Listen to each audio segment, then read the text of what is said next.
Ketiga, menetapkan masa penangkapan dan penahanan telah dijalani terdakwa dikurangkan seluruhnya dari pidana yang dijatuhkan.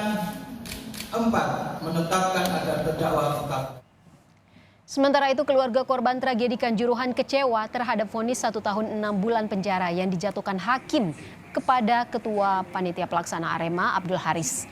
Devi Atok, orang tua korban tragedi Kanjuruhan, tidak bisa menyembunyikan rasa kekecewaannya.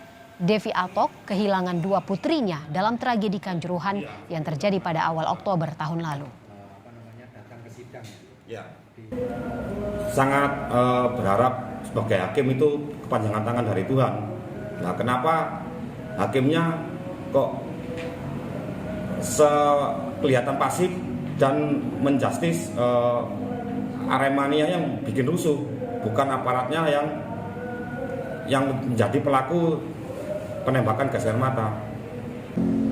Terus terang jujur saya sangat kecewa dengan hasil sidang di Surabaya yang laporan model A, karena tidak sesuai dengan kenyataan dan bukti yang ada di lapangan